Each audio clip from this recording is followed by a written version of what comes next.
good evening, everyone. It's great to see all of you. Thank you so much for coming today to listen to us as your representatives and your candidates for public office. My name is Keam. I have the honor of representing where you are sitting right here, the 35th District in the House of Delegates. This is my 4th term, 8th year in serving, and I am completely and truly honored and privileged to have this job to represent my neighbors. I see many of my constituents here, from folks from the Vienna and Oakton area, as well as from Tysons and Dunmurray. And I'm also excited to see young people here like Bailey and Claire and others from high school who are also participating in the civic exercise. The reason why this election this November, 40 days or 39 days from now, is so important is because you're electing the leaders that represent you at the most important parts of your lives. Not like the federal government. We don't deal with war and peace. We don't deal with big issues that you can't put your arms around. What we as your state representatives do is deal with issues that you deal with every single day. Traffic, the quality of your schools, the quality of the environment that you live in, as well as infrastructure and health care for all those people that need it.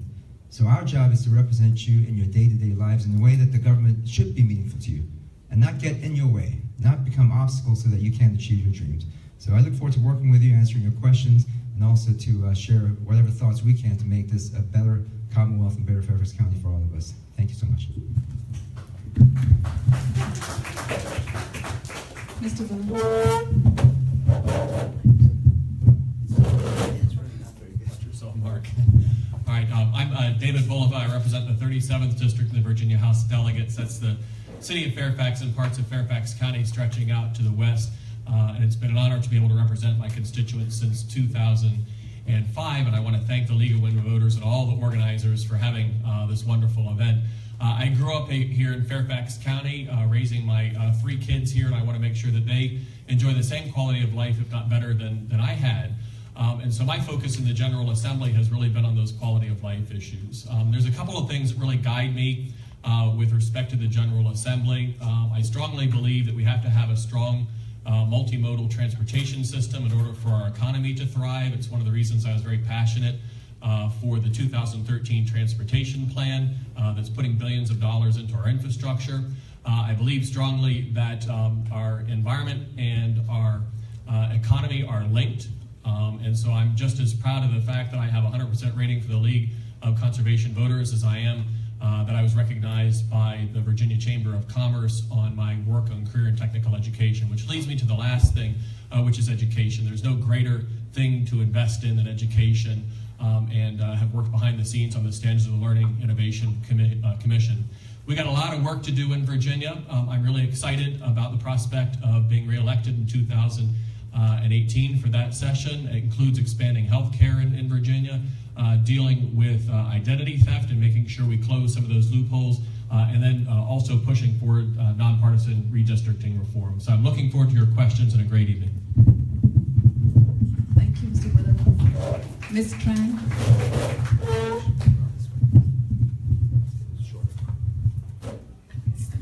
Good evening. I'm really glad to be with you here. Thank you to the League of Women Voters for organizing this really important conversation.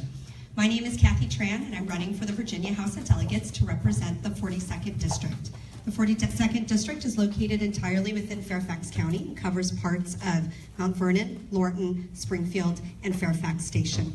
I came to this country as a refugee when I was almost 2 years old from Vietnam. At the end of that war, my parents were determined to raise their family in a country that offered hope, opportunity, and freedom. And I'm running in this race today to make sure that we're safeguarding these values. I'm a mom of 4 and the president of my PTA, and making sure that the state invests in a world-class public school system is one of my top priorities. I've also dedicated my entire career working to make sure that all Americans have the skills they need to succeed in their own careers. So I want to make sure that we're growing an economy by investing in the people. And I want to take my expertise of helping workers, including veterans and military spouses, to Richmond, and making sure that all Virginians have the skills they need to thrive and reach their full career potential. And lastly, I want to make sure that we're safeguarding our most sacred rights, access to high quality, affordable health care, and protecting women's access to critical reproductive health services, as well as making sure that we're a welcoming and inclusive Virginia for everybody. So I look forward to tonight's conversation, and thank you very much for this opportunity.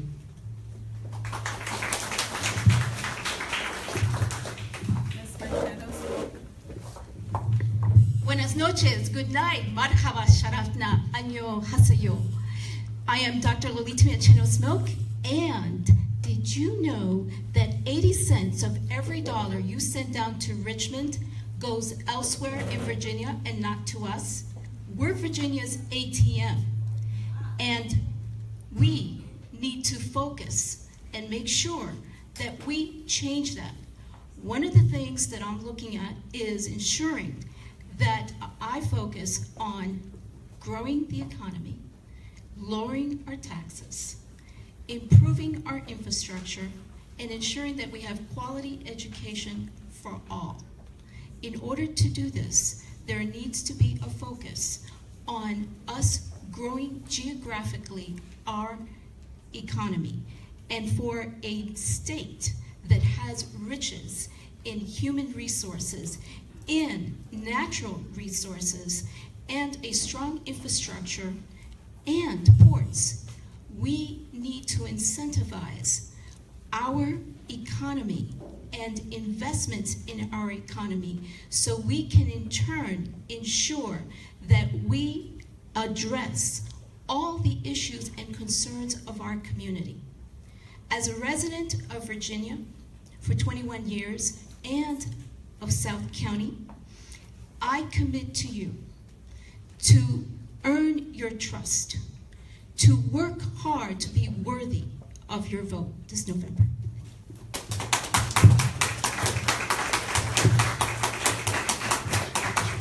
Mr. Marcus Simon. Good evening. My name is Delegate Marcus Simon. I represent the 53rd District, which is Falls Church, Merrifield, all the way out here, almost to this spot, stops at the Mosaic District in Nutley Street. I've been in the General Assembly for 4 sessions now.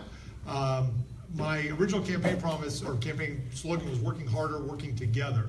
And I'd like to think that I've accomplished a lot of that during my first 2 sessions. We only meet for 45 and 60 days each year. But during that time, each session, we'll consider about 3,000 pieces of legislation. Starting in the 2014 session, I've co-patroned 622 bills, 422 of which actually passed both the House and the Senate. So I've been active down there. When I first got there in 2014, I had sort of a big idea for a freshman, which was to make it illegal to publish images of someone in an embarrassing situation that you may have obtained during a relationship once that relationship was over. And we call that revenge porn. I actually partnered with the very senior Republican chairman of the House Criminal Law Subcommittee. I was his only Democratic co-patron of that bill, and we got it passed together, and it passed both houses and was signed into law. Thank you. You can feel free to applaud. I'll take more. You're a Dave. I'll on that. So, 2016, I had Republican co-patrons of my fair housing bill. We had more than ever. And I even, with the House Majority Whip, co-patroned a bill to make Virginia the first state in the country to regulate daily fantasy sports. So we're outnumbered by quite a bit, and a lot of things get very contentious down there, but when we work hard at it, we can work together to get things done. I'll have more to say. I look forward to your questions.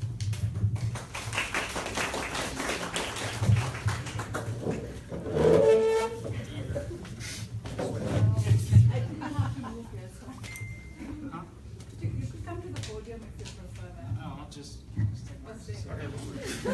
Where's my notes?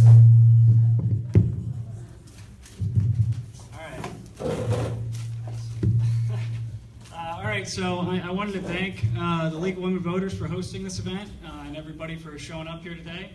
My name is Mike Casey. I'm an engineer. I was born and raised and educated in Fairfax County and then at Virginia Tech. And when I go campaigning, when I go knocking on doors or shaking hands with the Metro, I don't target likely supporters. I'm looking for an honest conversation about politics with anyone who's willing. And one of the effects of that is that I talk to a lot of people who don't vote. And about half of all eligible Americans don't vote. And what I'm hearing isn't that voting is too difficult, nor that they don't care. There's a mentality that the government is working in the interest of the parties and the people who finance campaigns. What does my voice really count for when I'm talking about climate change or electricity prices when Dominion is funding just about every campaign in the state? So they feel like the system is never going to work for them, so they may as well stay home. And I don't agree with that conclusion, but those are legitimate concerns, and we can help address those with some election reforms, with campaign finance restrictions, with nonpartisan districting, and with ranked choice voting. So I'm focused on that, on fixing our healthcare system to make sure that everybody has a basic level of healthcare, and on building a transportation network that's backed by mass transit. I look forward to this discussion tonight. Thank you all for coming again.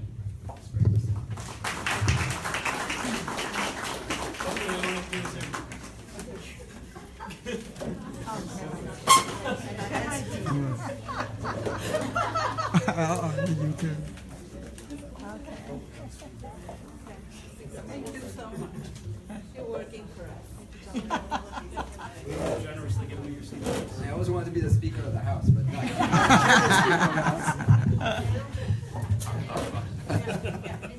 Yes. We have here today Ms. Mancheno-Smoak, who is a representative of Ms. Eileen Fillicorn, and she'll make a statement on her behalf. Yeah.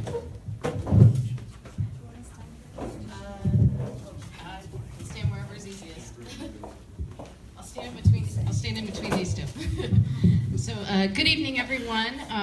My name is Mancheno-Smoak. I work for Delegate Fillicorn, and thank you for giving me the opportunity to speak on behalf of my boss, who represents the 41st District in the House of Delegates, which includes Burke, Springfield, and parts of Springfield, Fairfax, and Fairfax Station. And Delegate Fillicorn wanted me to make sure that you all knew how sorry she is that she couldn't make it here tonight. And just on a brief personal note, it's very neat to be here addressing you all because my grandmother used to be the president of the Norfolk chapter of the League of Women Voters.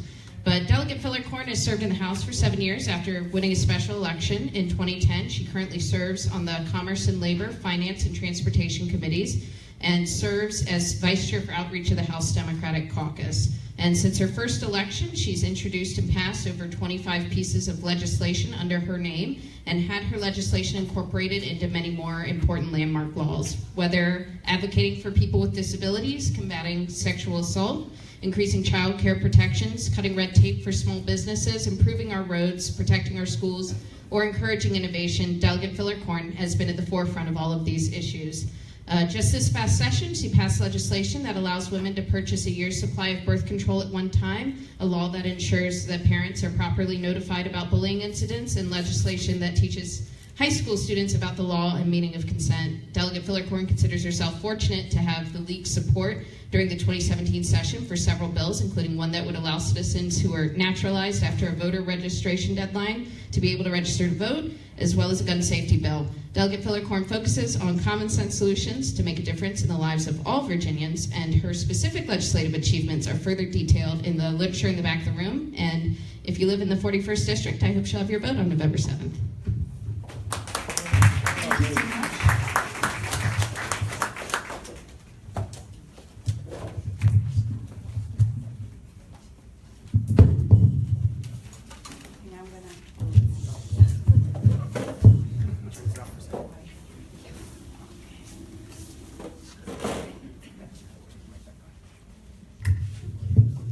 So we'll start with the questions.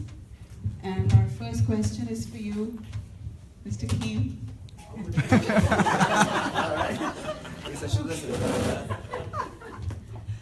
Actually, it's for everybody, but he'll start. What are your top 3 priorities for the 2018 session of the General Assembly? You have 1 minute. Sure. Thank you very much, Anu, for the question and for your volunteering today, as well as our members from League of Women Voters and other organizations. My 3 priorities now have been similar, if not identical, to my priorities for the last 8 years, which is the 3 issues that I hear the most when I'm knocking on doors talking to my voters in this area. First is the traffic and the transportation mess that we have here, and the congestion. The good news is we have a lot of people coming here because of the jobs and the strong economy. The bad news is they all want to live in the same places that we all already live in. And so to the extent that we have a lot of traffic, we want to make sure we have congestion relief. One of those possibilities, of course, is the metro extending all the way to the Dulles Airport. We want to make sure that we find a dedicated source of funding so that the metro is not held hostage by Maryland and DC. The other 2 issues that are most important to my constituents as well as me as a family man is education of our school system and our kids. I have 2 kids in James Madison High School. We want to make sure that our teachers are treated the same way as all the other professionals are, and they're paid well, and they're treated with respect. And so education is something my friend David Bulova and I work on. And the third point, real quickly, is the economy, and we'll talk more about that later. Thanks. Thank you. Mr. Bulova.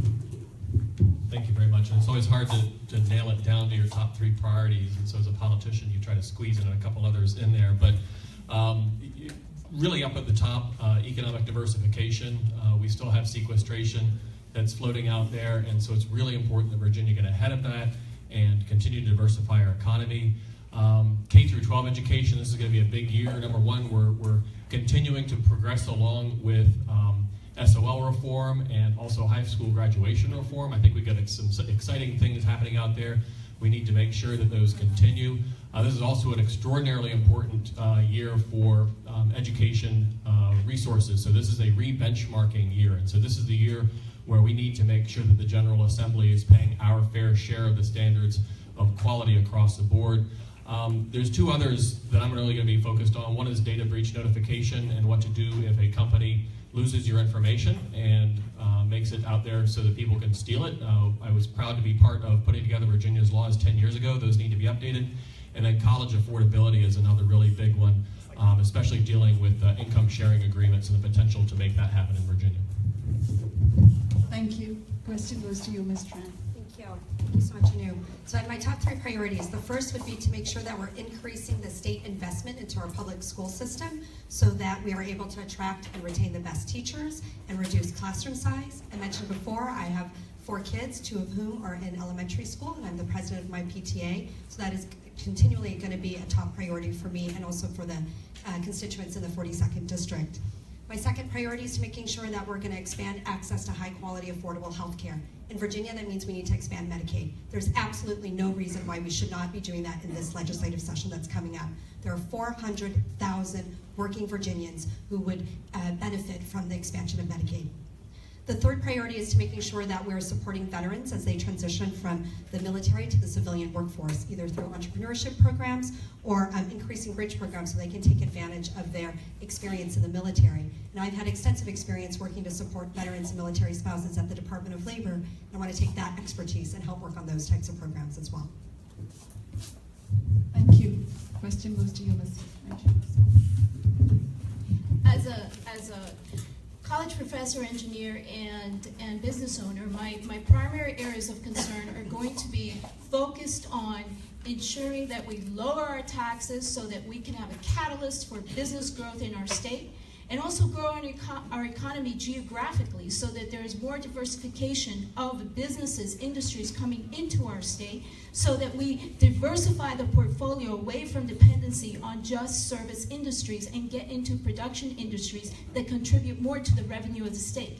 And the other thing is to improve our infrastructure so that we can ensure that we grow businesses geographically throughout the entire state. And another thing is focusing on the education funding so that we get recognition here in Northern Virginia for our high cost of living and get monies into the classroom for our teachers because they know how to teach and know what to do with our students. Thank you. Mr. Simon.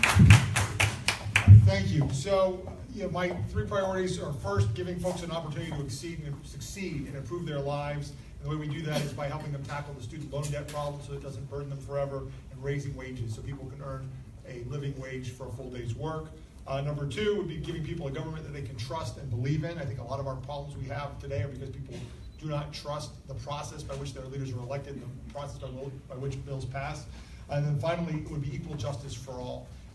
For somebody like me, it's really tough to watch what we just saw in Charlottesville and people marching around saying Jews will not replace us, and blood and soil, and how we thrive in an environment like that is something that we really need to take a serious look at.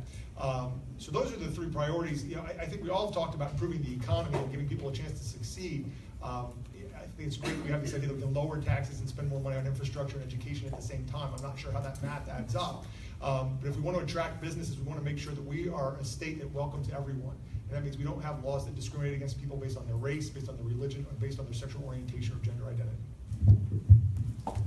Thank you, Mr. K. Thank you. So my top three priorities would be first, as I mentioned, reforming our electoral system with campaign finance restrictions, both on what money can come in, restricting it from corporations and from PACs, and on what you can spend that money on. Implementing ranked choice voting system to allow independents and third-party candidates to have a fighting shot, and implementing a nonpartisan districting process. I also think we need to focus on transportation, and for that I believe that we need mass transit solutions, both public transit. I think that using VRE lines to expand out to the western parts of Northern Virginia would give us more control and would make more sense than expanding Metro. And I believe we could also find a lot of value in investigating private mass transit solutions. And additionally, our healthcare system in this country is pretty broken. Costs keep going up, and people are still not getting covered. And we're doing a reasonable job of trying to regulate. But I think we can take a hard look at reforming the whole system, starting with implementing a publicly provided baseline healthcare system.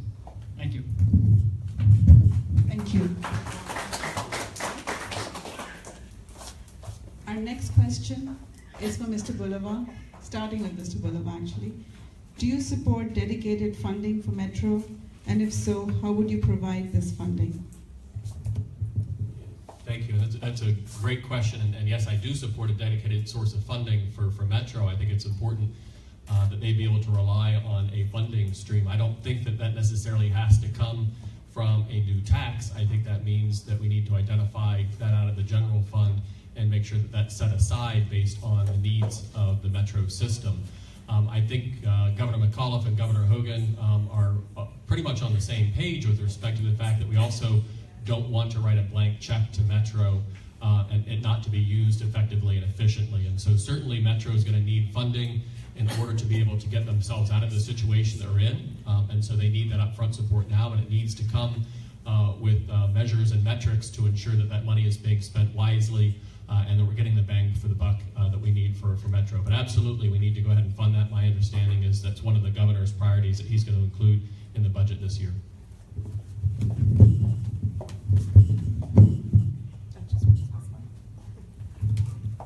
Thank you. There's a recent study that shows that the Washington area is one of the fourth ranked worst traffic spots in the nation, right? So we absolutely need to make sure that we're addressing our congestion here in Northern Virginia, and Metro is a key part of that solution. Secretary Ray LaHood is completing a study in terms of the governance and funding for Metro, and what we need to do is make sure that we maintain flexibility in how Virginia funds Metro. I do support dedicated funding for Metro. It's really important that Metro is safe and reliable and earns the trust of people to go and use the system again, so that we're able to take more cars off the road, have a healthier environment, reduce congestion. And I look forward to kind of the final study findings from the Secretary's study in terms of what he thinks our good options are here in Northern Virginia. Thanks.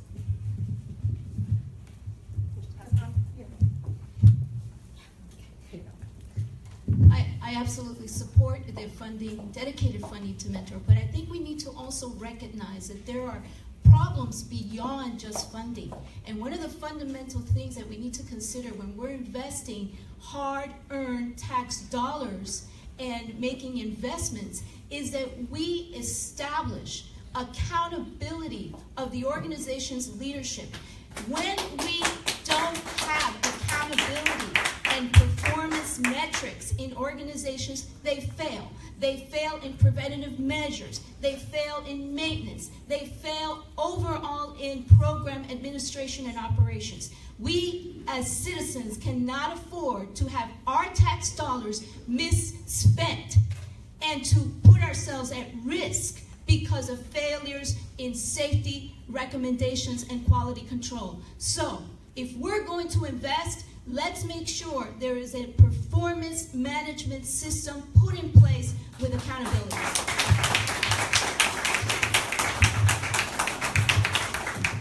Yeah, I think we all agree. I will associate myself with David Bulova's comments on this, as I often do. I think we all agree that there ought to be a dedicated funding source, and it's just a line item in the budget, so that Metro knows that they can count on that money every year. They don't have to come begging for it, and they're not certain they can start to do the long-range planning that an organization like that needs to do. And I think we all agree that, again, it doesn't come as a blank check. It comes with accountability, and that's going to be key as well. And that's why I think it was great that the governor stepped up and on our dime, had Ray LaHood go ahead and start a management study and begin to look at some of the management issues that are plaguing Metro. I think we should continue that kind of an effort.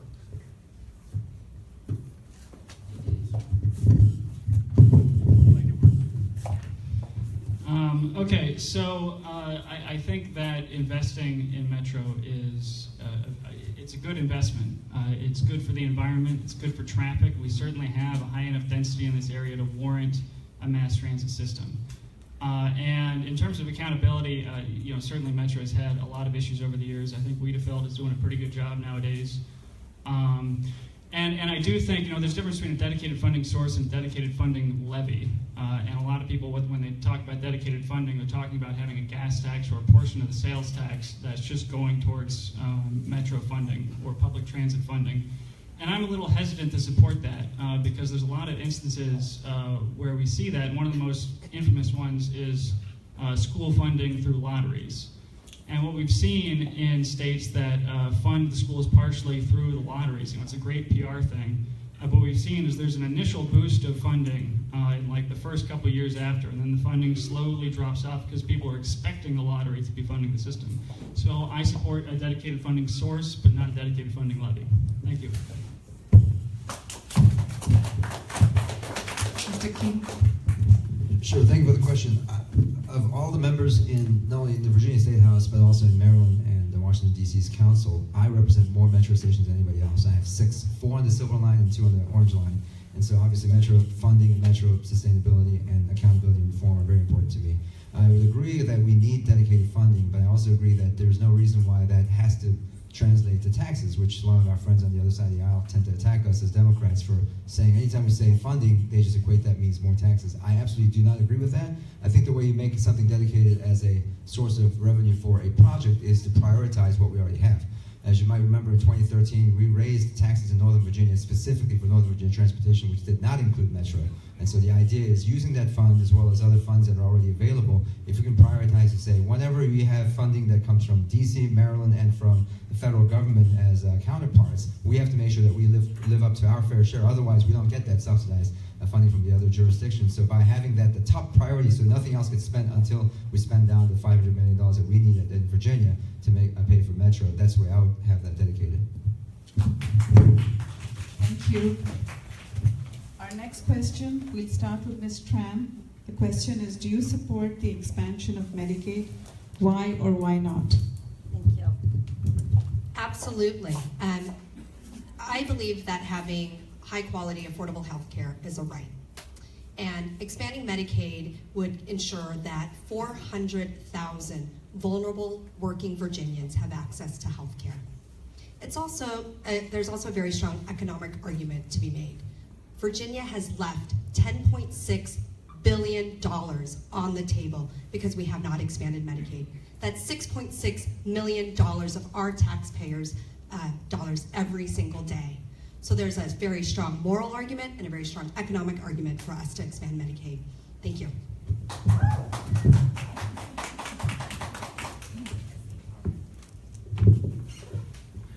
Medicaid was created to ensure that we protect children, the disabled, and elders in our community. That was the purpose, and those that are impacted by low income. That was the overall purpose of Medicaid. It needs to continue to be that purpose. For us to expand Medicaid to incorporate people that are 138% above the minimum wage is no longer the initial mission of Medicaid. We need to reform healthcare. That is the true answer. And all those cities that have in fact incorporated Medicare expansion are now in the red. We in Virginia have been very fortunate and very wise. We want to ensure the safety and health care of all people, and we need to ensure that we eliminate the middleman and let the states manage it.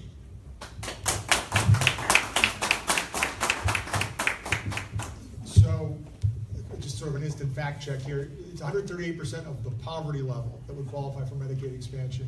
I don't think somebody making the minimum wage even gets quite close to that these days, which is another issue for another question.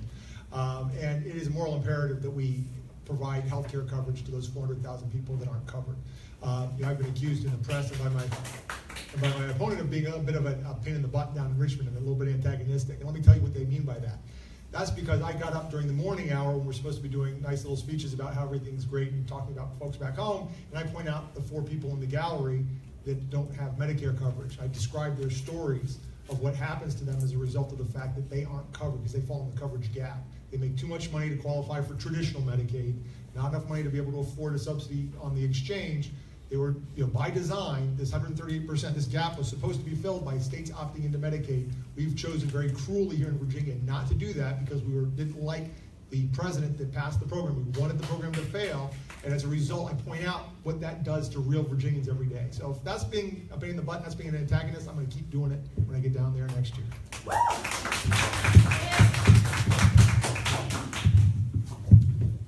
So I believe that expanding Medicaid under the ACA guidelines absolutely makes sense. I think that certainly with the federal money on the table, it's a no-brainer. But even without that, I would support it.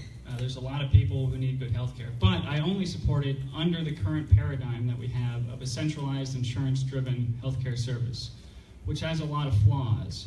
The primary flaw is that nobody in the decision-making process has any incentive to control costs. And that's part of why the costs keep jumping up. So personally, while I would support the Medicaid expansion under that current paradigm, I believe we need to move towards a system of providing a baseline level of healthcare service and then open up the power of the free market for everything on top of that. Thank you. Thank you. Mr. Keam? Sure, thank you. There are very few things I agree with Vice President Mike Pence, but one of the things I agree with him was when he was governor of Indiana, he expanded Medicaid for Indiana. That means that he and his constituents, when he was governor, are receiving your taxpayer dollars every single day. You and I are spending our money through the federal government to Indiana. John Kasich, when he was governor of Ohio, also expanded Medicaid. So your funds, your money is paying for John Kasich's Ohioans, just like we are paying for Indiana's. West Virginia, among other states, many other states that are conservative, Republican-led states have expanded Medicaid. But beyond that, let's put it this way. Affordable Care Act by the Supreme Court and now by the inaction of U.S. Senate and U.S. Congress and President Trump's administration is and will be the law of the land for the foreseeable future. Medicaid expansion is still on the table as the only option that we have in Virginia to help our most vulnerable citizens.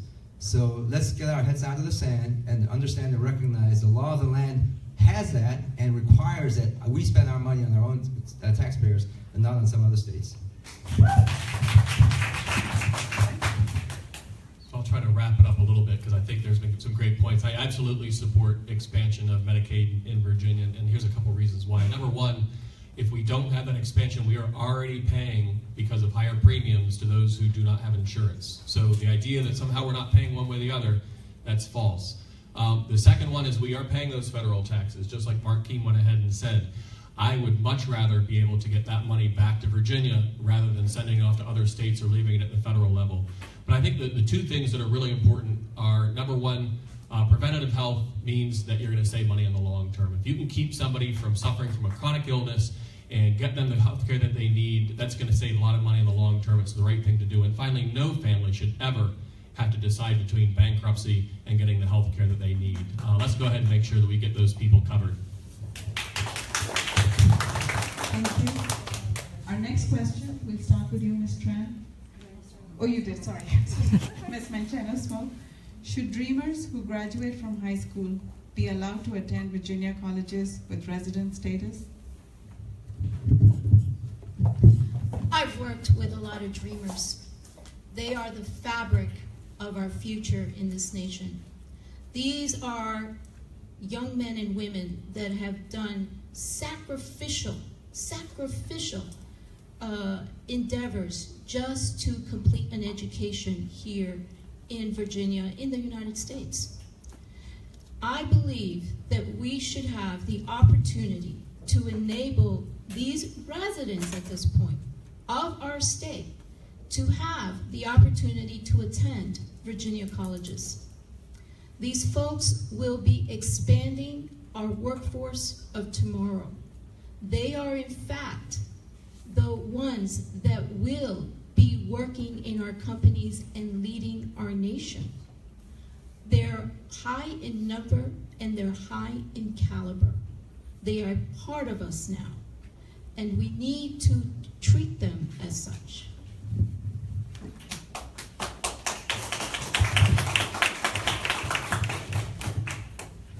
Yes, yeah, I support what we call the DREAM Act, the Virginia DREAM Act.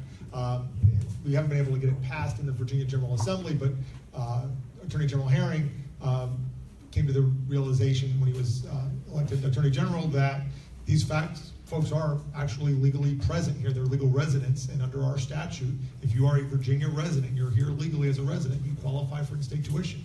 So we don't need a Virginia DREAM Act. In fact, DACA status students are, in fact, now able to attend Virginia colleges as in-state tuition, as in-state students. And I think that's the way it should remain.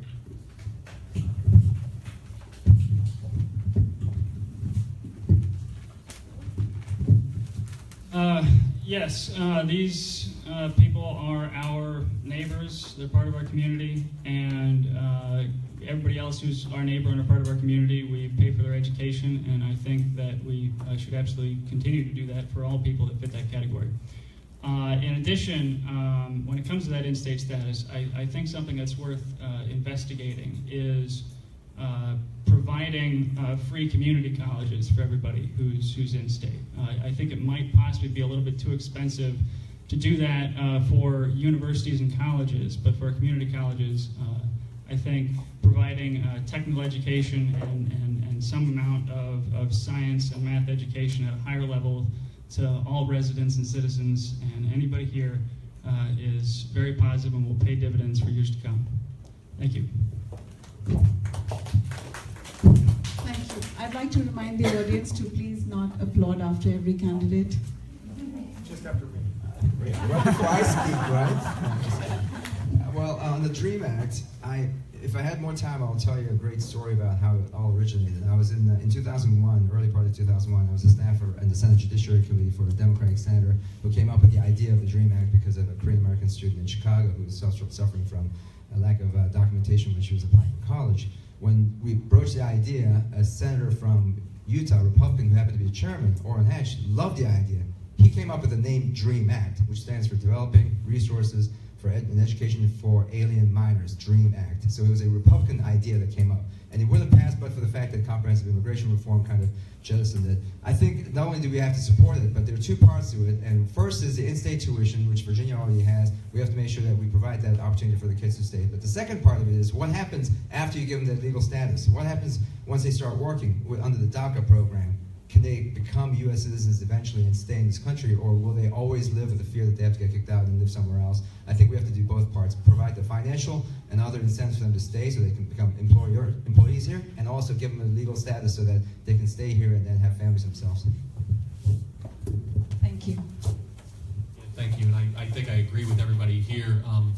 The day that President Trump made the announcement about repealing DACA, I actually went to George Mason University that day, and there was a group of dreamers who had organized a forum, and I wasn't quite sure what to expect, but there was at least 200 people there, and it wasn't just dreamers, but it was students, it was teachers and faculty, it was members of the community who were all very, very concerned.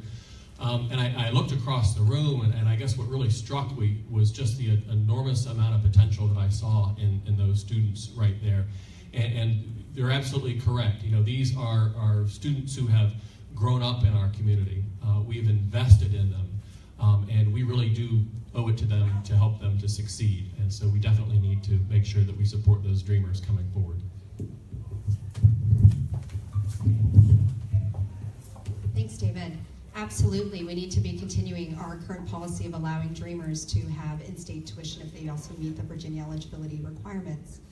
You know, dreamers are striving young Americans, right, for whom this is their only home. This is the only home they know. Right? They worship with us, they go to school with us, they cheer on our sports teams, they are our friends and colleagues. And we need to make sure that they also have these amazing career opportunities and pathways as they go through and earn degrees and develop their skills.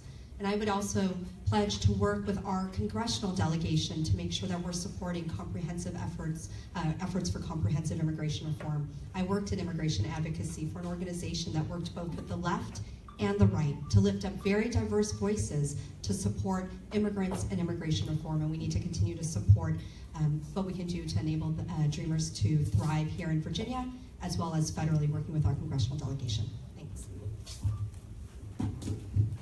Okay, thanks. The next question is for you, Mr. Simon. What laws would you support to ensure gun safety in Virginia? Would you do away with the gun show loophole? I'm happy to lead off with this question. So the list is pretty long. I would start off with, yes, universal background checks for every transfer of a firearm is essential. We want to make sure that we keep dangerous weapons out of the hands of dangerous people. That's what it's about. Nobody's talking about taking away everybody's gun. Nobody's talking about banning them or gathering them up or registering anything. But we want to make sure that dangerous weapons stay out of the hands of dangerous people, people that have a history of domestic violence, people that have been convicted of felonies, people that are dangerously mentally ill and have been committed, have no business having firearms. I also would support a ban on long guns and rifles being carried around in urban areas during protests. You all saw again what happened in Charlottesville. The idea that somebody can show up in paramilitary dress and shields carrying around a semi-automatic weapon is ridiculous. That ought not be allowed to happen. And we have an active shooter situation like we had in Maryfield was it yesterday? Right? You don't want a bunch of cowboys coming out with their private weapons roaming the streets looking for the shooter and having the police have no idea who the good guys with the gun and who the bad guys with the gun might be. So those are some of the things I would start with.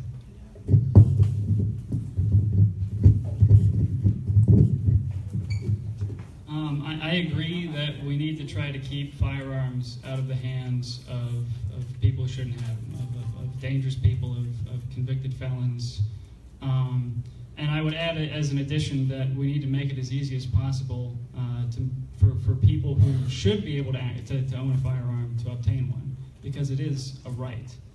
And with that in mind, I would support requiring a permit to purchase a firearm in the Commonwealth of Virginia. And we can restrict that permit to residents only, and as a part of that, you'll have to go through a background check. You'll have to be in good standing with the Commonwealth.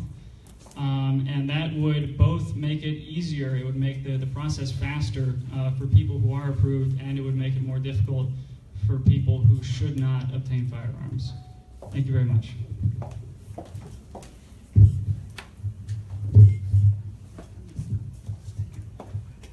Any conversation about firearms, it becomes very difficult for everybody because everybody in America knows somebody who was either harmed by or a victim of a firearm. Whatever the cause is, the fact, I think we can all agree, whether you're on the conservative side or the liberal side, I think we can all agree that we do have a lot more firearms in America per capita than any other country in the world, and that does have a correlation to the number of crimes and incidents that have occurred. Last night, the gentleman who used a firearm in Maryfield turned the gun on himself and committed suicide. He happens to be a constituent of mine. He happens to be somebody that myself and our state senator were trying to help because he was going through a family situation. We didn't realize that he was at such a brink of depression that he decided to do what he did. And so our heart goes to his family and survivors.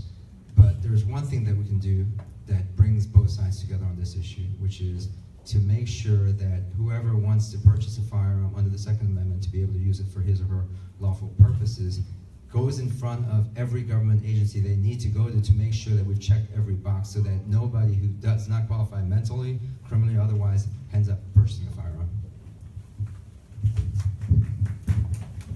Thank you. And so I've got a great deal of respect for the Second Amendment.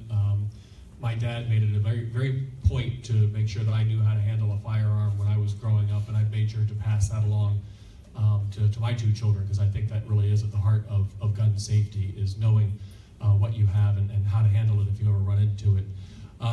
The simple fact is, though, is Marcus is correct, is this is all about gun safety. It's all about making sure we keep guns out of the hands of those who most of us would agree should not have them in the first place. And so closing things like the gun show loophole are absolutely priorities. But I will say, and I think Mark's story is a really, really poignant one, is that the other thing that we need to do is we need to invest more in mental health. A lot of the individuals who take up weapons are doing it because they don't know what else to do, because they are having mental health issues.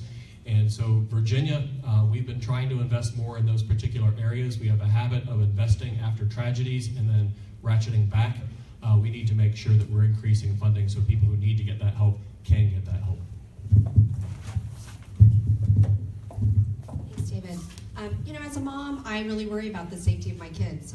When I hear about them practicing a lockdown at their elementary school, in my mind, it's like, how do I have this conversation with them? What that's really about? That's really not about a potential bear in West Springfield entering their school. It's what they think it's about, So for me, it's a very personal issue, and I do support making sure that we have common sense solutions to gun violence. And I really want to applaud the two women here from Moms Demand Action for making sure that, three, that we're continuing to press this issue every single day and bringing it up to the forefront of our very, busy political conversations that we have, that this is a really important conversation. But universal background checks, the reinstatement of the successful one gun, 1 month policy. In addition to mental health services, we also need to continue, for example, to ensure the safety of domestic violence survivors, right? Like in making sure that we're protecting them as they are in their most vulnerable moments. So I think this is an issue that we need to continue to work together on across the aisle. Thanks. I am a gun owner. I know how to use them. I respect this right that we have. I just want to share a personal story. There has been death in my family from using a gun on themselves. And I absolutely support that we need to all come together to recognize that folks that have mental illness, that folks that have backgrounds of criminal intent, we need to incorporate safety precautions and background checks so that these situations of family members using these weapons on themselves can at some point be avoided and protect the rest of our society. I find this a situation also that we need to ensure we don't lose this right, because it enables all families to protect their loved ones in their own home. And so, thank you for that. Thank you. So the next question is, what would you propose to provide more affordable housing for our teachers and first responders, as well as seniors? Mr. Casey? Thank you.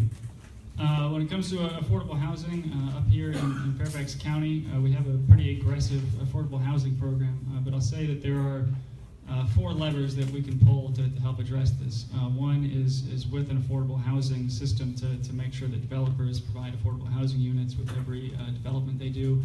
Another is increasing the wages of our public servants, particularly tied to the cost of living, so they can afford to live in the areas where they work. And another would be to improve our transportation network and lower the cost and time of a commute so that they can live further out, because at the end of the day, an urban area is going to be pretty expensive to live in, and there's only so much that you can do about that. So I believe that increasing the wages of our teachers and public servants and improving our public transportation systems are the best moves that we can make in terms of making sure that people can afford to live in the areas that they serve. Thank you. Thank you. Sure. Affordable housing and just lack of housing across the country is a major, major problem, not only in Northern Virginia where we have population growth, but across the country. I was just in California for a conference recently, talking to some of my friends who happen to work in the housing industry, real estate, and they tell me that there are about 3.6 million housing units short in California.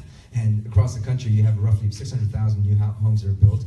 That means that even if every single house in the world, in America, is built and sent to California, they're not going to keep up with the growth there. And so if you extrapolate that across all of Virginia, you're going to have the same problem. I think one of the ways to deal with it is to ensure that as we have these new developments, we try our best to provide smart housing. So instead of having these houses that take up 1 acre, 2 acres at a time, if there's a way that we can create a community, a lot of our families are now starting to live age in place, where instead of looking for a place to move out and then sell that house to another family, they want to stay in place. So a lot of Asian cultures, we like to have multi-families come together in one family so they can take care of each other. So if there's a smarter way to use the property that we have, that'll help with the inventory. And of course, at the county level and the state level, we certainly can use more funding for housing programs. Like the county has a great penny fund program, which just works, but other counties can adopt something like that. Thank you very much. And affordable housing is a very critical issue in this area. From an economic standpoint, we want to make sure that our teachers, our police, our civil servants are able to live where they work, and also a transportation issue. If they can't live here, they have to commute longer distances. In the General Assembly, we've been doing a couple of things. With Virginia Housing Trust Fund, we finally were able to capitalize that, which has made a huge difference, particularly with effectively ending homelessness among veterans. A couple years ago, I was able to pass a piece of legislation to give the city of Fairfax additional authority in order to negotiate with the developers to get affordable housing, and they're in the process of putting that ordinance together now, and I'm very proud of our city council for doing that. Two other things that I wanted to touch on. Number one is making sure that senior citizens can continue to live in their homes. And so tax credits in order for them to retrofit are very important, and also weatherization programs are critical. You can really make a house much more affordable if you can weatherize and keep the energy costs down, and that's something that we need to continue to focus on. Thank you. So if you don't have stable housing, it makes it very difficult to learn if you're young, or go to work if you're older, right? And most effectively, right? So having stable housing is such a critical part of our daily lives and kind of the assurance that we're going to be okay. So we absolutely here in Fairfax County need to make sure that we're addressing affordable housing issues. I spoke to a constituent who said that, you know, his daughter is a teacher in Fairfax County, and she actually had to move out because she couldn't afford to live here anymore. And now lives in like Loudoun County and commutes back here to teach. So we need to make sure that we are fully funding our schools and increasing our teacher pay, as well as pay for other civil servants such as law enforcement. We also need to make sure that we are funding the Housing Trust Fund. And I'd be open to a conversation around making sure that there's some dedicated funding for that fund. It helps to incentivize the building of affordable housing units when working with developers and such. And so really kind of exploring all those different options to making sure that we have as many affordable housing units as possible here in the county. Absolutely support having private and commercial partnerships so that we actually leverage in the negotiations for housing expansions and commercial projects the concept of incentivizing units to be included in the development. One of the things that I also would want to do is ensure that we consider having housing for individuals that have disabilities, so that they can actually have normal lives and be able to live in units that have a community of support for them. This is part of the issue of homelessness and ensuring that people can live independently in specific housing, in specific communities, and there needs to be an incentive for commercial developers to have skin in the game along with public-private partnerships. Thank you. I'm a real estate attorney by trade. That's what I do as my day job, and so I'm all about making deals. And I think we want to give I agree with what Delegate Bulova said. We need to give localities the authority to make deals with real estate developers. And so typically what they want is more density. And in exchange for giving them that extra density, you want to have the opportunity to have them set aside more affordable workforce housing. And then I think probably a marketing campaign to go with that too. I have a lot of clients that say, oh, I'm ready to buy this townhouse, but I've heard that the house next door is one of these affordable units. What does that mean? Well, that means you're probably going to have a firefighter or a police officer or a school teacher living next door to you. How does that sound?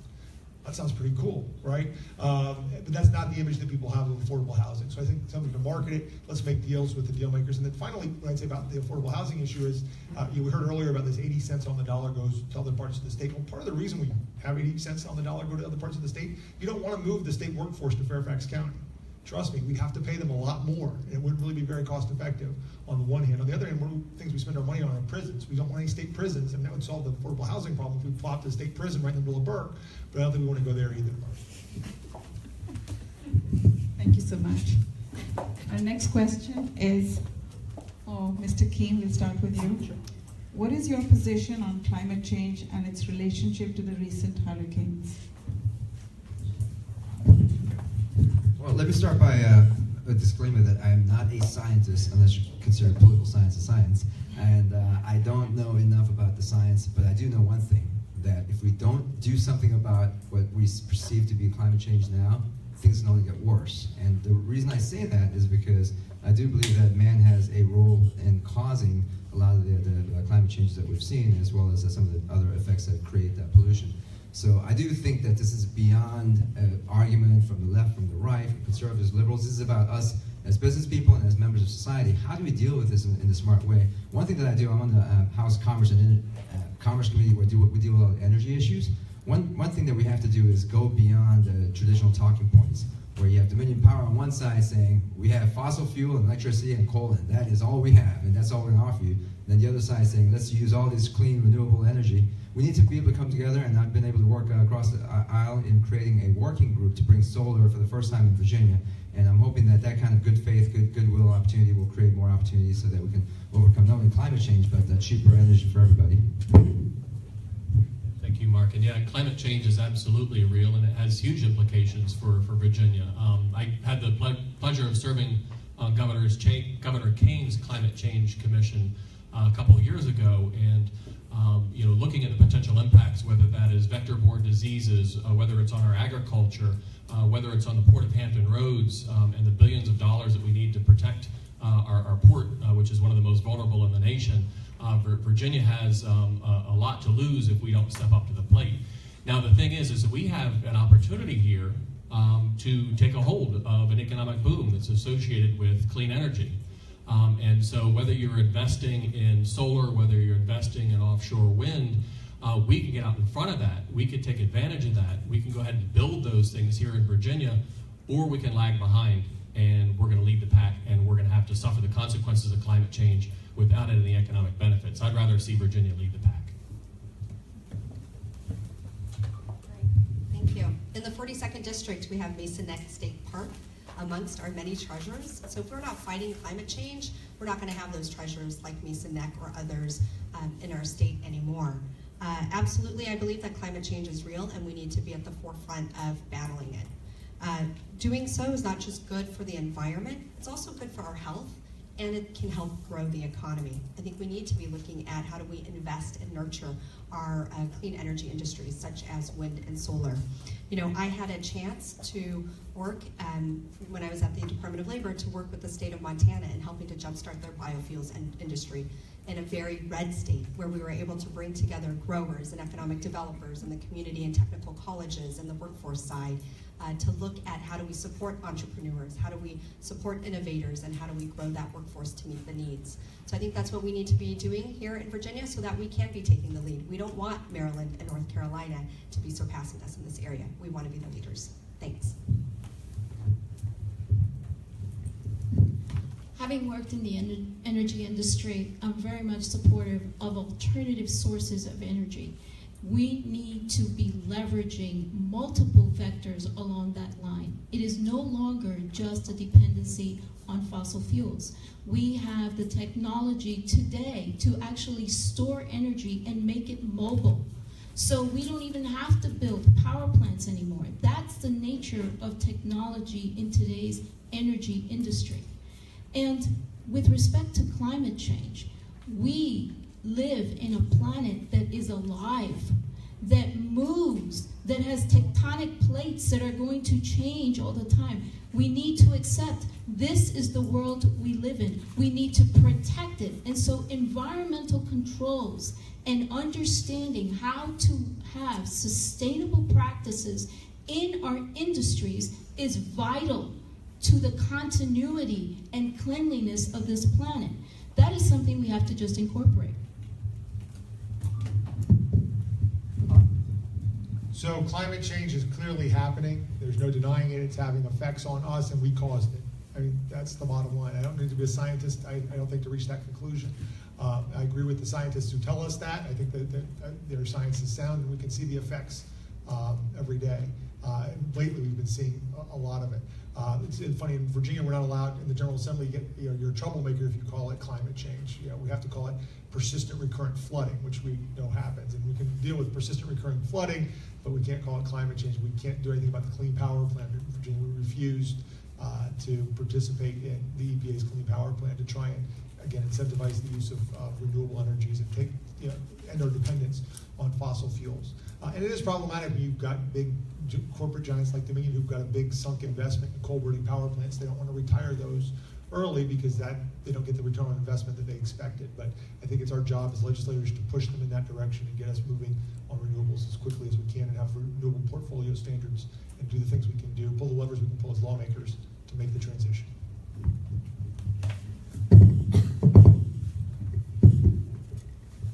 So this year it hit 108 degrees in San Francisco, which most years it doesn't get above 85.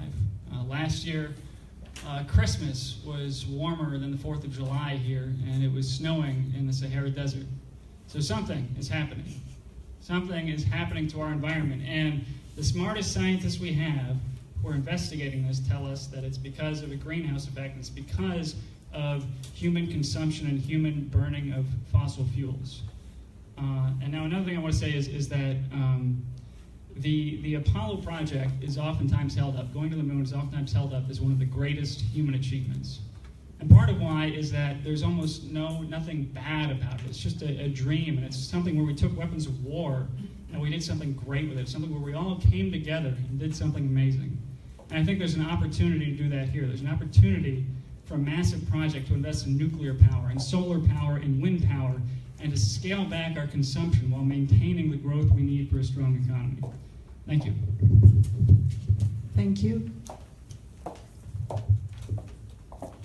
Our next question is for Mr. Bulova. Can't read without them. Several bills recommending methods for redistricting reform were proposed in 2016, but were tabled in committee. How can we get bills like this out of committee? Would you support a bill requiring a switch to non-partisan or bipartisan redistricting? Yes, and very strongly. I think when you look at a lot of the problems we're having at the federal level and the issues that we are trying hard to avoid in Virginia with respect to partisan gridlock really come down to our broken system of redistricting. And so what we have is very strong Republican districts, very strong Democratic districts, and very few where an election in November is going to be meaningful. And I think that's been deleterious to our entire democratic process and our entire democratic system. And fixing that will go a long way. The problem is asking one side or the other to give up the power of redistricting is very, very tough. And so how do we do this? Well, it really comes down to great organizations like League of Women Voters, like One Virginia 2021, that reach out to members, delegates, and senators who either haven't taken a position or have voted against these measures, and let them know that you're going to base your vote on that. If they don't think that you're going to base your vote on it, they're not going to change. But I think it's the right thing to do for Virginia, and I hope everybody would contact their legislators. I think this is an excellent question, and one of the most important ones that we're facing in terms of what's at stake in this election this year, with the census coming out and the lines to be redrawn. What's key to our democracy is making sure that every single one of our voices is being heard in our government, it's being represented. And when you have district lines that are drawn to benefit one party or one person, that doesn't happen. So I fully support having an independent, nonpartisan commission assess and redraw our district lines. But we can't stop there in terms of making sure that every voice is heard in our democracy. We need to also be tackling campaign finance reform and making sure that we reduce barriers to voting. So all of that together will get us, I think, the end goal of what this question is really focused on is how do we make sure that our voices are heard in our democracy. Thanks. We've all experienced the impact of redistricting, and today we actually have the technology. There is technology. There are ways and methodologies to incorporate nonpartisan, objective ways of redistricting an area. And why aren't we using it is really the question. Why are we continuing to focus just on party lines? We should be representing all of the people, and folks should be running to represent whoever is geographically positioned. However, if we don't use the tools that we have at our disposal today, we're then refusing to do anything about it. So I'm going to maybe take a little bit different tack on that. I think that the technology is the problem that's gotten us here. The real problem with redistricting that we have right now is the tools have gotten so precise and so effective that the politicians are able to use them in the 2010 census to draw very precise districts to achieve exactly what they want to do. And so I think what we need to do is, I think because the tools have gotten so accurate and so effective at political gerrymandering, we need to take that tool away from the politicians, and we need to put it in a nonpartisan redistricting commission. The second part of the question was, how do you get it out of committee? How do you stop doing that? So I'll tell you again, it's sort of a theme here. You get labeled a troublemaker, like me, when you start to use the rules to get floor votes on things like this. And so I was able to get a floor vote on the minimum wage, for instance, something the Republicans really didn't want to have to go on the record doing. There are rules and tricks and things that you can do to put folks on the record about this, because as David said, you can't really hold people accountable for their vote on redistricting if they never have to vote on it, if it's only the 7 or 8 people in the subcommittee that vote on it. So we can do things to make sure that they're held accountable for it.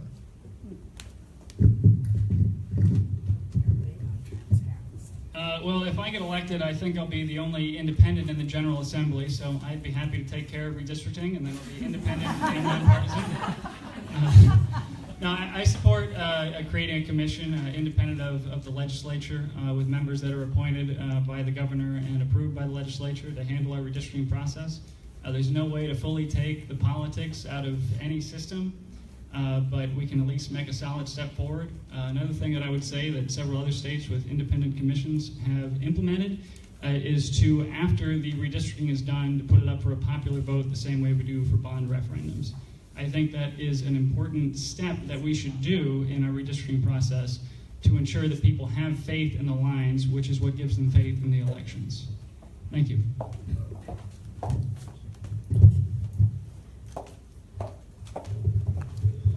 The simple answer to whether I prefer a nonpartisan, independent, non-political process versus the current system that we have is absolutely I do. And you've heard this over and over from many people that democracy is a system where the voters should pick people like us, not the other way around.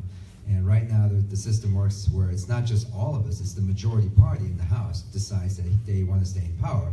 So they figure out exactly where all of us live. They draw a circle around their homes and say, okay, well, we want these guys to never challenge a Republican and vice versa. So they draw lines around us so that we get stuck in one political office district and they have another one. So that's how we end up with the results that we have. And the outcome of that is that rather than fearing going back and talking to voters and saying, hey, how am I doing? They only fear, if you're a Republican, the Republican primary. Or if you're a Democrat, a Democratic primary. Meaning that both sides constantly go to the extreme so that they get, they don't get challenged by somebody who's further conservative or the liberal. As a result, there's no middle ground in Virginia politics or in American politics anymore. And that has to break. And so I would support any way to break that gerrymandering process. This is our last question, and we'll start with Ms. Tran. What is your position regarding term limits for members of Virginia legislature? Sorry, as I go into a coughing fit. Thank you. I think this is a really interesting question. I'm a first-time candidate, and I do believe that we need to have some term limits. I'm open to having that conversation, absolutely. Because what we need to do is make sure that our government continues to represent us, that we're breaking down barriers for people to run for office and to get elected, and to be a voice for the community. If elected, I'd be the first Asian American woman elected to the Virginia state government. I can't believe we haven't reached that milestone yet. I'm excited about this opportunity, but that's a testament to the barriers it takes to run for office. And so I think by having term limits, we're going to be able to open the doors and nourish a new bench of leaders in our communities to be able to take advantage of those opportunities. Thank you. Sorry. I absolutely support term limits. I am the first multicultural, multiracial, multilingual candidate to be nominated by the Republican Party. And one of the things is that what we have created in the United States with these long terms is basically a ruling class. One of the things that many immigrants have been coming to this country to get away from. I'm even running for a position that's been held by one person for 24 years. The President of the United States can only do 2 terms, 2 4-year terms. Why should others get more than that?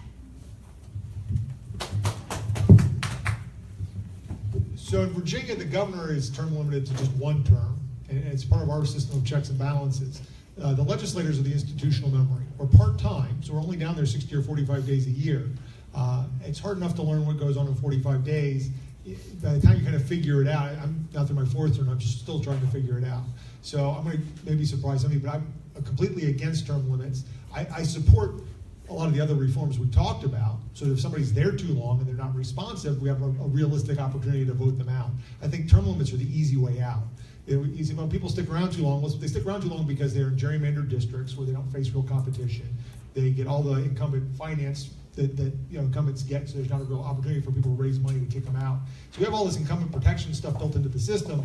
That's the reason folks stick around longer than they need to. I think we need to solve those underlying problems, and then we don't need term limits. If we can actually have competitive races every 2 years or every 4 years, and then when somebody's been there too long, the voters can make the decision that it's time for them to go. That's a much better system. I think the term limits is sort of an easy way out. Thank you. Oh, I'm so sorry. Thank you.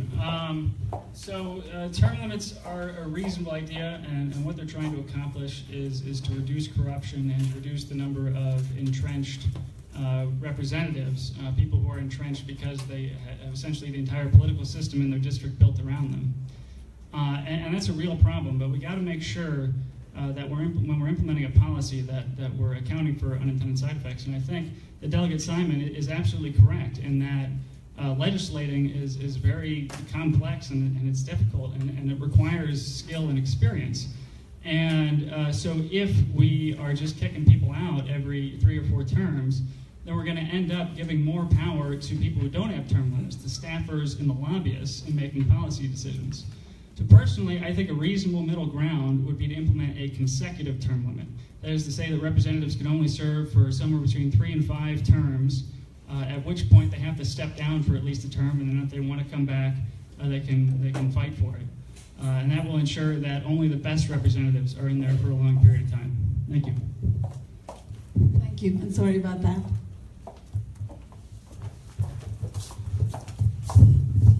I like the idea of term limits, and I think all of us do, because you don't want to have these career politicians. The reality, though, the side effect and the unintended consequence of term limits is that you create actually more politicians and more candidates than you actually get rid of.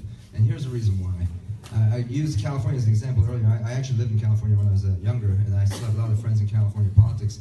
The moment somebody runs and wins a seat in the California State Assembly or State Senate, you know what they're doing? They're running for Congress, they're running for assemblies, they're running for something else right away. The reason is there's term limits. You've had freshman members, somebody who just got elected, freshman members who became speakers of the House. And as soon as they became Speaker of the House, all they did was curry favors with others so that they can then run for something bigger than that. So you create an underlying class of politicians and political cottage industry that comes when you have term limits, because everybody knows that he or she's going to be running for something else. The best term limit is when you have other reforms, gerrymandering, tougher primary systems, tougher voter accountability, exactly what you're doing so that you know exactly what your member stands for. And if you don't like the way he or she votes, you should be voting them out. That should be the term limits. The voters should say how long they serve. I think that Marcus and Mark summed that up very, very well. And there is a big difference between an executive where you got one, like our governor, who's got enormous power, where it makes sense to have term limits, versus 100 members of the House of Delegates, which is part-time. And so there really is a fear that if we are constantly cycling in new people, you don't develop that level of expertise. And you will start to see the special interests, you will start to see the lobbyists hold more and more sway down there. I think this is a symptom of a larger problem, and I 100% agree that if you can fix gerrymandering, if you can put in a system of nonpartisan redistricting reform, you right-size the system, and so you have competitive districts, and ultimately you empower the voters to be able to serve as that stopgap, and they can impose term limits if somebody isn't performing how they expect them to.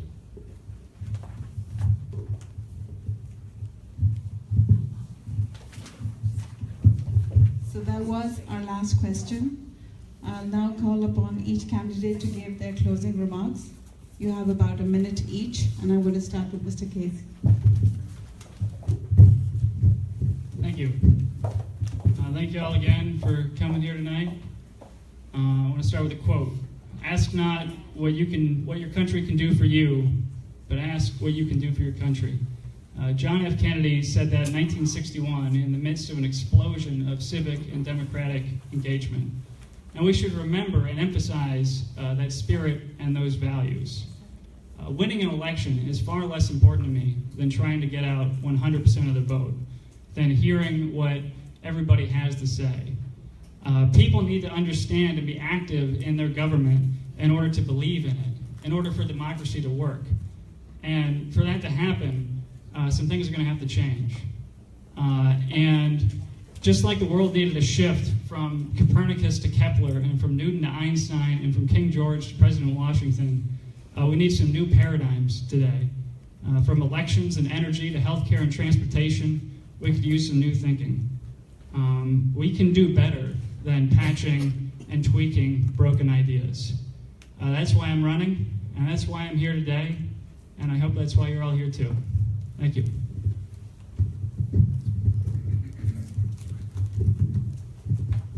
Are we ready? I'm sure you're my phone. Yeah. Okay.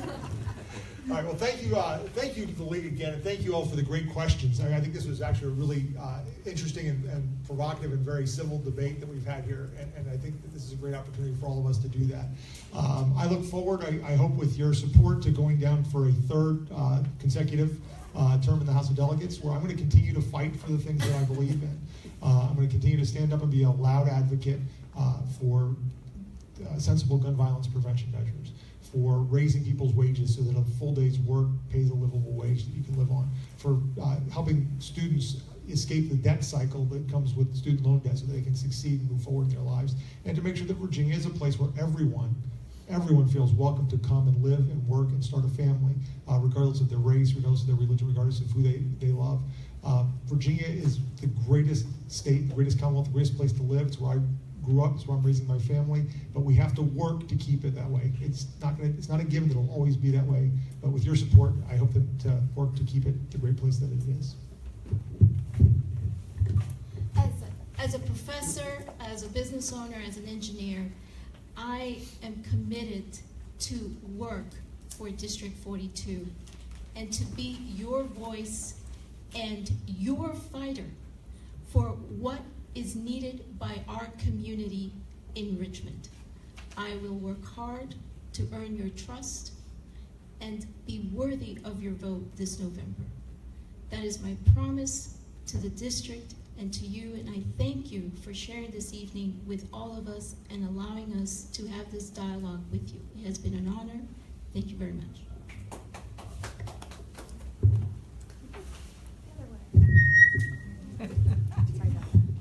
You ready? All So you might have seen my baby come in and out throughout the evening. Let me tell you a quick story about her. I was due with her on Inauguration Day. She's 8 months old. And after the election, my husband and I wanted to give her a name that reflected our values. So we named her Elise Mancheno. Elise was inspired by Ellis Island. Matt has family that passed through Ellis Island as they were searching for opportunity in America as they were escaping from anti-Semitism at the turn of the century. Mancheno is Vietnamese for bright bell, and that was inspired by the Liberty Bell. To us, her name means to ring the bells of liberty and champion opportunity for all.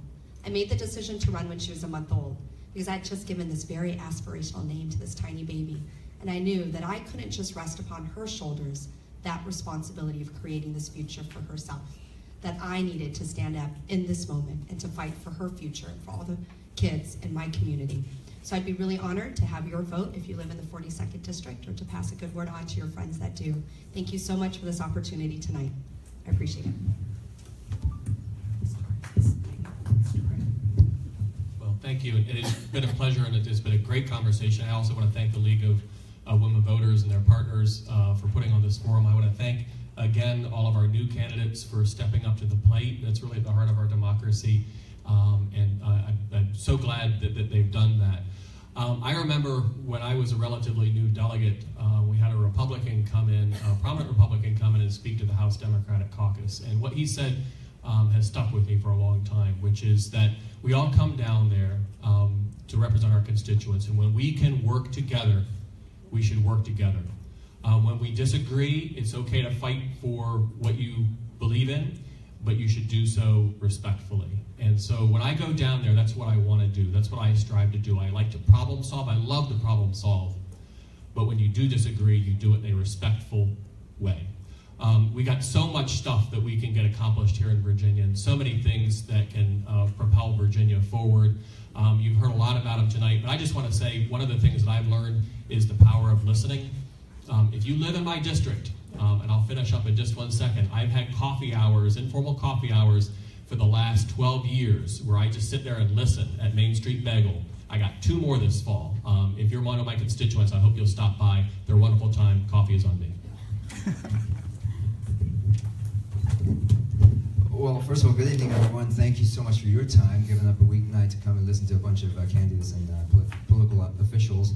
But this tells you why America is such a great country. It always has been and remains that way. Because this is the only country in the world where you and I, as regular folks, just regular people, can decide your future and decide what your state government delivers for you. Your county and the federal level is the same way. We decide what's important. And through the process of democracy, through the process of voting, we choose among us, the majority, who our leaders are going to be. And if you don't like what he or she is doing, you have the power to change that person. And yet sometimes you feel so helpless. When you saw what happened in national government last year and what's going on every single day today, you get so helpless that one person can change the political dynamic and conversation with one tweet. Well, this is about you having that voice once again, you having a seat at the table so that you decide your future. People like the folks you see up here as first-time candidates or as incumbents, we're here to serve you because we care about the exact same things you care about. We live in your neighborhoods. We have kids that go to your schools here. We drive the same traffic. So what we want to do is make sure that your state, your taxpayer funding is delivering the services that you deserve and your priorities are being addressed at the state level and not the partisan stuff. So with that, I want to thank you for supporting me in the last 8 years. I ask for your vote once again on November 7th. And finally, I want to thank Anu for the great work that you've done as a moderator, League of Women Voters, American Association of University Women, the Voice of Vietnamese Americans, and all the other volunteers and other organizations for sponsoring us today. Thank you so much. Thank you. Thank you so much. So our Q&A session is now over, but you can meet with the candidates individually. We have a request. We have these forms here. Some of you may have them on your seats, and there are some in the back. Please fill them out and hand them in before you leave. Thank you, and don't forget to vote on November 7th. Your vote counts. Wait, I am.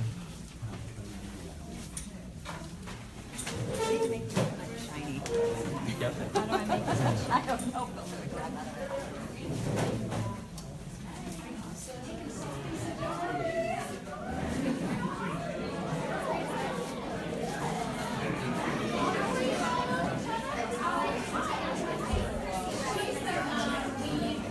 Thank you.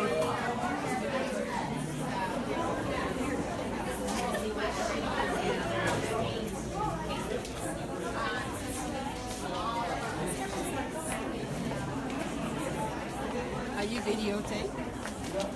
Để em tắt cái nào.